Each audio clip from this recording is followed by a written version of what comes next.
ఒక విచిత్రమైన సంగతి మనము ఈ రోజున మనం వింటాం. పౌలు అనేటువంటి ఒక దైవజనుడు యేసు ప్రభు తర్వాత అంతగా సేవ చేసినటువంటి గొప్ప అపోస్తులుడు ఎవరైనా ఉన్నారు బైబిల్ అంటే అపోస్తుల పౌలు గారు. యేసు ప్రభు వారి యొక్క శిష్యుల కంటే, అంటే ఆయనతో పాటు తిరిగినటువంటి శిష్యుల కంటే కూడా పౌలు గారు మంచి సేవ చేశాడు. గొప్ప గొప్ప దైవజనుడు.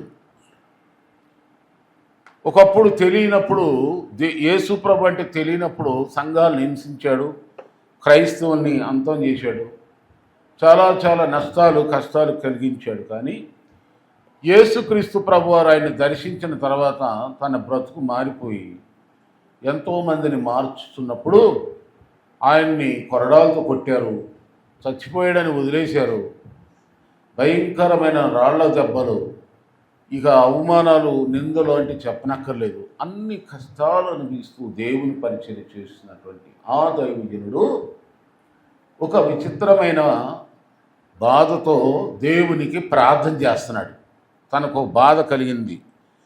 ఆయన ప్రార్థన దేవుడు ఎలా స్పందించాడో ఇప్పుడు 2 కొరింథీ పత్రిక 12వ అధ్యాయంలో 7వ వచనంలో మనం చూద్దాం.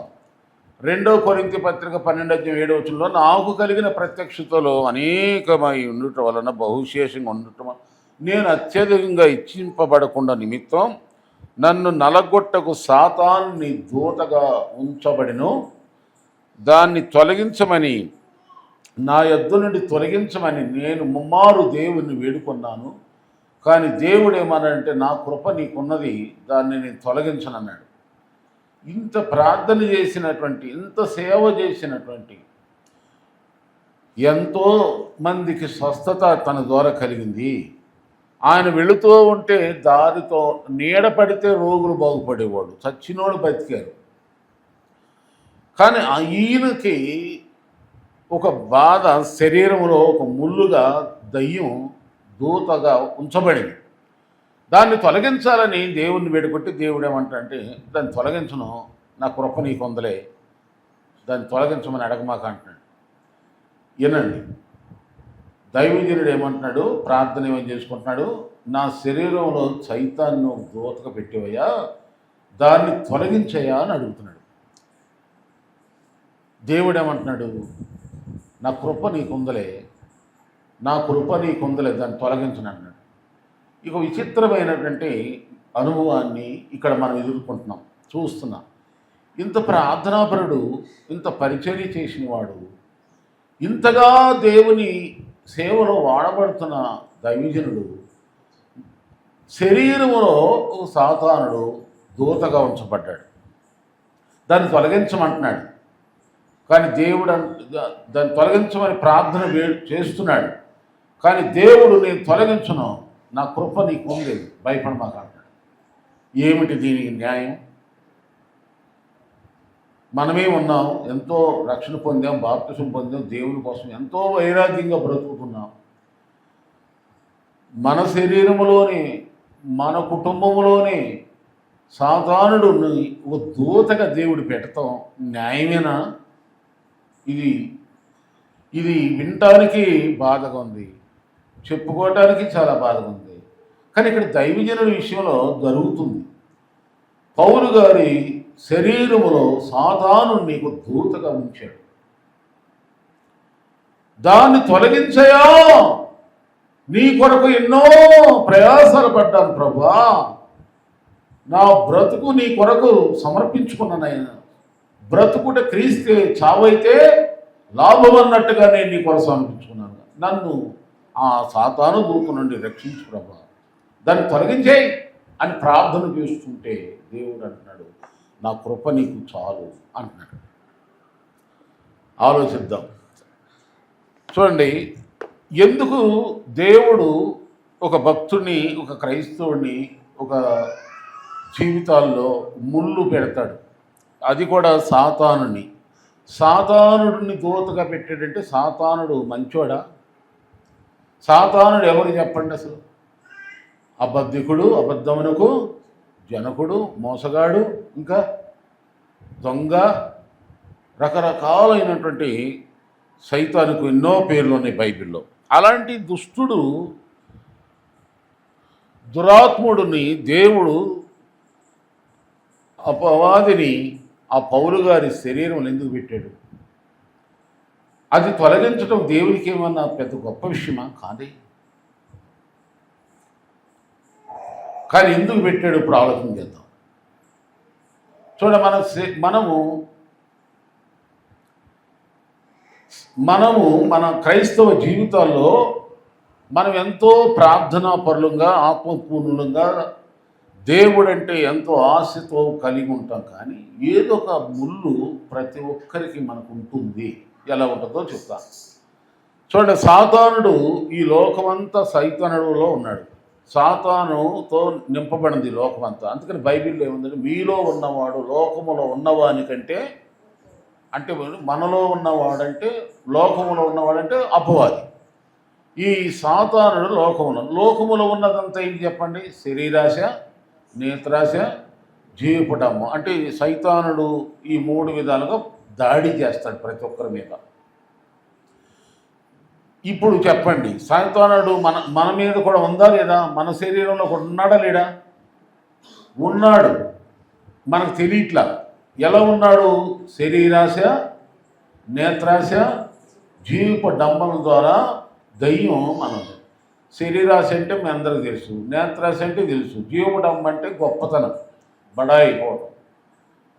ఈ 3 గుణాలు లోకమంతా ఉంది. ఈ లోకంలో ఉన్నది మనం ఉన్నాం కనుక, లోకంలో బ్రతుకుతున్నాం కనుక, ఈ లోకంలో మనం కూడా ఎదుర్కొంటాం. మరి వీటిని తొలగించేయి ప్రభువా, వీటిని లేకుండా చేయి, యేసు నామములో తొలగించు అని ప్రార్థన చేస్తాం అనుకో, దేవుడు అంటాడు నా కృప నీకుంది, నేను వాటిని తొలగించినట్టు. చూడండి, సాధారణుడే ఇప్పుడు త్వరగా అర్థమయ్యేలా చెబుతున్నాను. ఒక విద్యార్థికి పరీక్షలు లేకపోతే ఆ విద్యార్థి బాగా చదువుతున్నాడని రుజువేంటి? అలాగే ఒక కుమారుడు కానీ కుమార్తె కానీ శిక్షణకు లోబడకపోతే అతడు ఎలా తరబీదు పోలో జయం పొందుతాడు, నేర్చుకోగలడు? అందుకని పిల్లలకు శిక్షణ ఉంటేనే రేపు వాళ్ళు గొప్పోళ్ళు అవ్వాలి. అందుకని ప్రేమించే తల్లిదండ్రులు ఏం చేస్తారంటే పిల్లల్ని శిక్షిస్తారు. అలాగే మేలు కోరే స్నేహితుడు కూడా గాయం చేసి మరీ గాయపడ్డా పర్వాలేదు మంచి చెప్తాడు. అంటే ఎందుకు చెప్తాడు? మేలు కోరుతున్నాడు కనుక స్నేహితుడు. తల్లిదండ్రులు భవిష్యత్తు కోరుతున్నారు కనుక పిల్లల్ని శిక్షిస్తారు, దెబ్బలు కొడతారు, గద్దిస్తారు, తిడతారు. ఆ శిక్షణకు లోబడకపోతే వాళ్ళ పిల్లలు ఎలా అవుతారు? మన పిల్లలు అవరు కదా. అలాగే ఈ సాతానుడు మనకు ఒక దూతలాగా, దయ్యము మనల్ని ప్రతి ఒక్కరికి ఏదో ఒక రూపంలో, ఒక ముళ్ళు రూపంలో ప్రతి ఒక్కరికి ఉంటుంది దయ్యం. మనం అనుకుంటాం ఎంత ప్రార్థన చేసామయ్యా, ఎంత విశ్వాసంతో ఉన్నామనైనా, ఎంత పవిత్రంగా ఉన్నామయ్యా, ఎంత పరిశుద్ధంగా ఉన్నావు, వైరాగ్యంగా ఉన్నావు, నాకేంటా ఈ శ్రమలు, నాకేంటా ఏ కష్టాలు, నాకేంటి ప్రభా అని దుఃఖపడుతూ ఉంటాం. యోబుకి ఎన్నో శ్రమలు వచ్చినాయి. ఎవరి ద్వారా వచ్చినాయి? సైతాన్ ద్వారా వచ్చినాయి.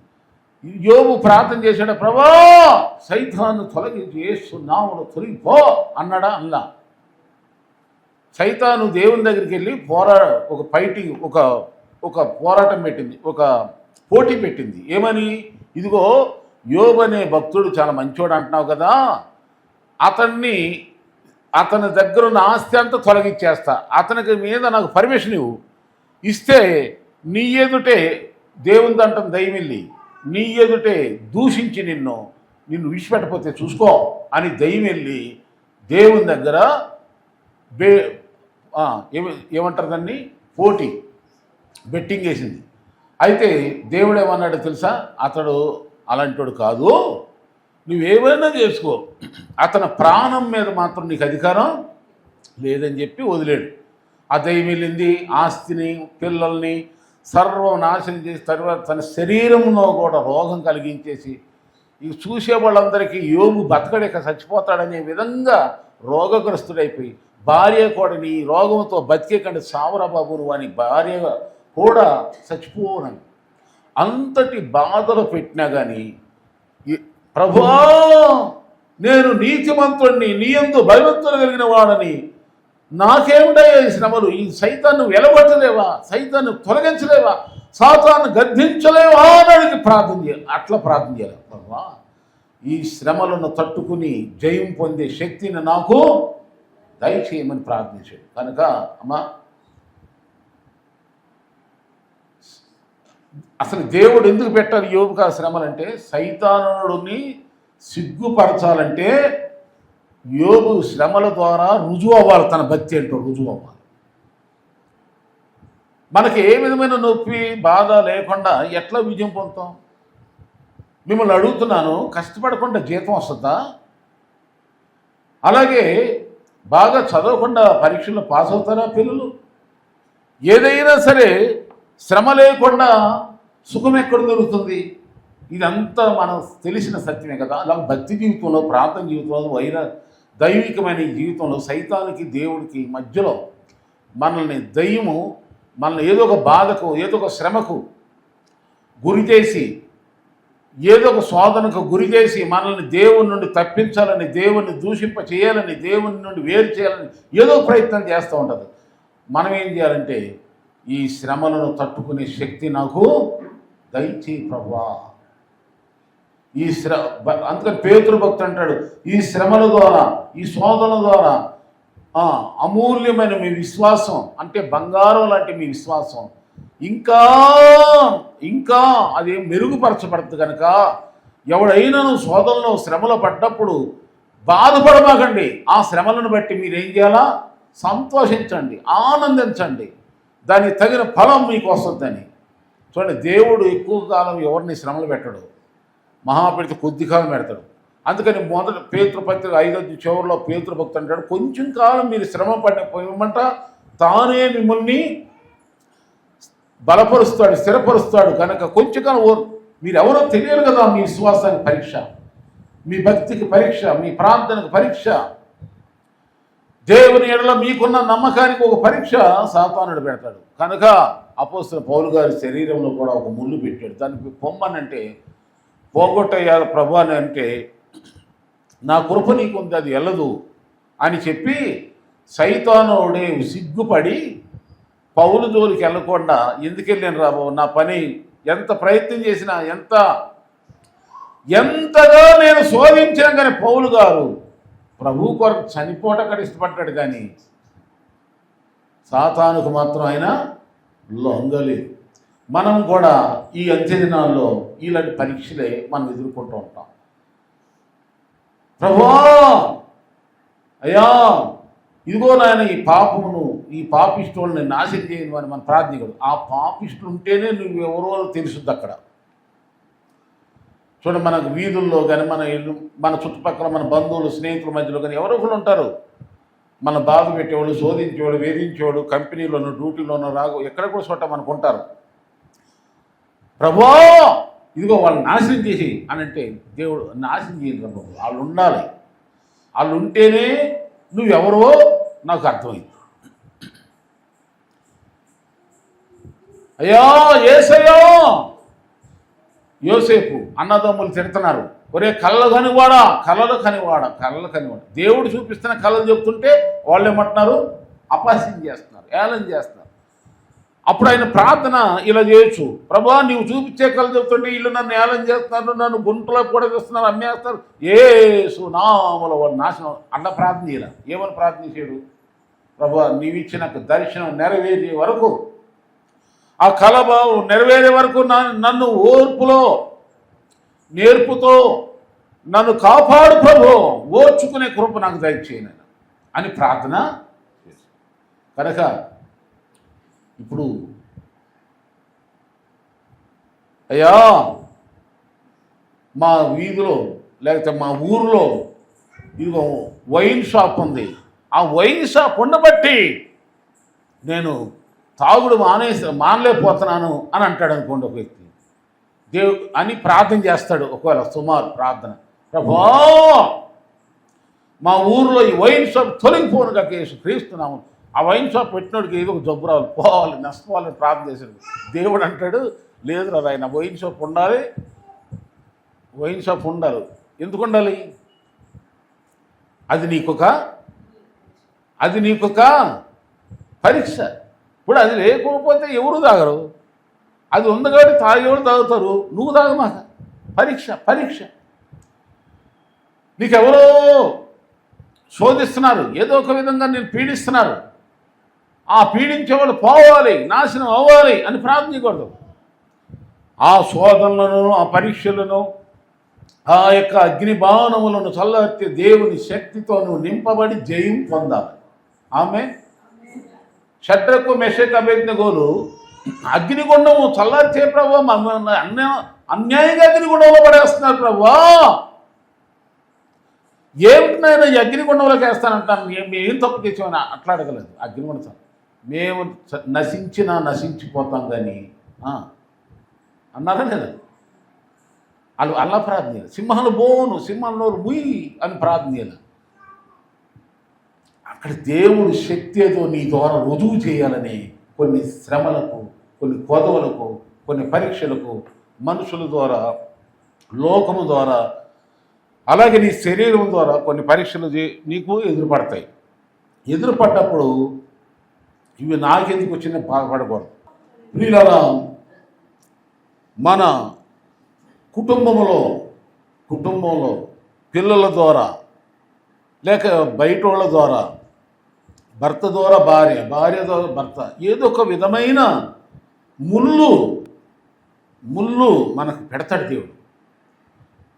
ఆ ముళ్ళుని ఆ ముళ్ళు ఎందుకయ్యా ప్రభో అని నువ్వు నిరాశ చెందమాక.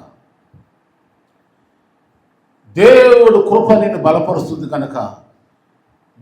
అందుకని పౌలు గారు అక్కడ ఏమంటే 10వ వచనం చదువుదాం. 10వ వచనంలో ఏమంటారంటే, అలాంటి పరిస్థితులు మనకు ఎదురుపడ్డప్పుడు ఆయన ఏమన్నాడు చూడండి, నేను ఎప్పుడు బలహీనుడును అప్పుడే బలవంతుడును కనుక క్రీస్తు నిమిత్తం నాకు కలిగిన బలహీనతల్లో, నిందల్లోను, ఇబ్బందుల్లోను, హింసల్లోను, ఉపద్రవంలోను నేను ఏం చేస్తున్నాడు, సంతోషిస్తున్నాను అంటాడు.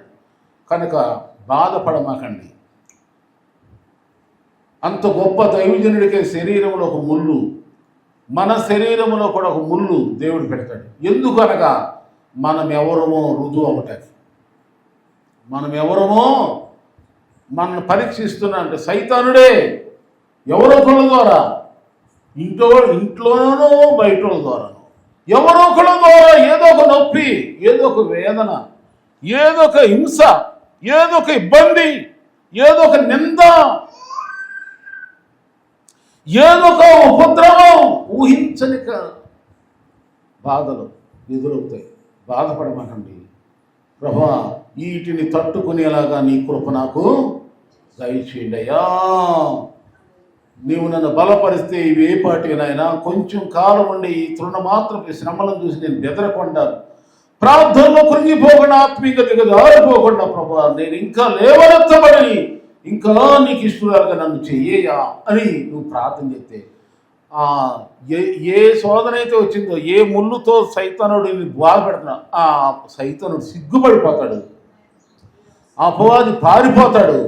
నువ్వు దేవునికి లోబడుతున్నావని సైతానుడు సిగ్గేసి నిన్ను వదిలేసి వెళ్ళిపోతాడు.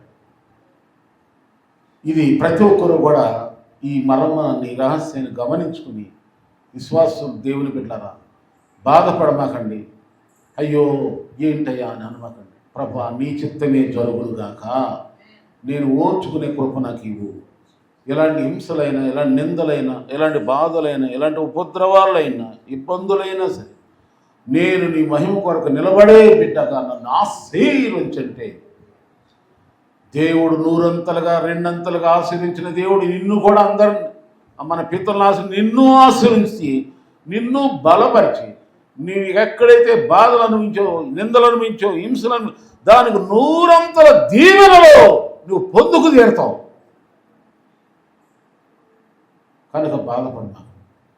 పౌలు గారు అదే చేసి అంత గొప్ప జనుడికి అలాంటి కష్టం మనం ఏ పట్టడం చెప్పండి. యేసు క్రీస్తు ప్రభువు అందుకనే ఈ లోకములో ఉండగా ఆయన శరీరధారి అయి ఉండగా ఆయన ఏం చేసిన మహారోదనతోనూ కన్నీళ్లతోనూ తన్ను మరణము నుండి రక్షింపగల వానికి ప్రార్థన యాచన కృతజ్ఞతాస్తును చెల్లించి భయభక్తులు కలిగి ఉన్నందున తన మరణం నుండి తాను విడిపించబడ్డాడు.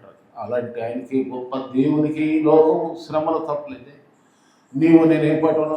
దీనికి కారణం ఎవరు అంటే దేవుడు ఎవరిని బాధపెట్టాడు. వినండి, దేవుడు మన ప్రభువున మనల్ని ఎవరిని కష్టపెట్టాడు. మనం మంచిగా ఉండాలని ఆయన చూస్తాడు. కానీ దేవునికి మనకు మధ్యలో ఉన్నాడు అపవాది. ఆ దేవుడి నుండి తొలగించడానికి మనకి ఏదో ఒక శోధన, హింస, బాధ, కష్టం కనుక నీవెవరు అంతే తప్ప తిట్టుకోమాక, ఎవరిని తిట్టద్దు, ఎవరిపైన ఎవరిపైన ఈర్ష్యపడమాక, ఎవరిపైన బాధపడమాక. నీ బాధ అర్థం చేసుకున్న దేవుడు ఒక్కడు మాత్రమే. నీ అంతరంగాన్ని, నీ మనోవేదన, నీ మానసిక స్థితిని గ్రహించి గైకొని ఆలోచించి ఆశ్రయించే దేవుడు ఒక్కడు మాత్రమే. ఎవరికి అర్థం కాదు నీ బాధ. తెలుసుకో బిడ్డ, భయపడమాక. అంతే తప్ప వాళ్ళపైన వీళ్ళపైన సనగమాకండి, బాధపడమాకండి. అయ్యా నన్ను బలపరచు, అయ్యా నన్ను బలపరచు. ఇదే మన ప్రార్థన. అప్పుడు దేవుడు ఆ పౌలు గారు శరీరంలో సైతానుడు దూతను ఉంచాడు. ఎందుకు ఉంచాడు అంటే, ఎందుకు పర్మిషన్ ఇచ్చాడంటే, ఆ సాతానుడికి అపోస్తులు పౌలు అంటే ఎవరో తెలియాలి. ఆమె అలాగే నిన్ను కష్టాలు పెట్టి, బాధ పెట్టి, హింసలు పెట్టి, ఇబ్బందులు పెట్టిన దయ్యానికి తెలియాలి నువ్వెవరు.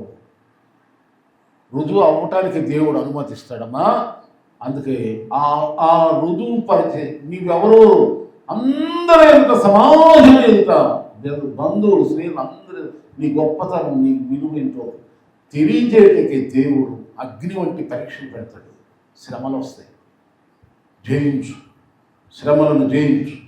అది ఎలాంటి శ్రమలో నీకు తెలుసు, ఎవరికి ఎలాంటివి తెలియదు. కనుక దేవుడు అనుకోవద్దు.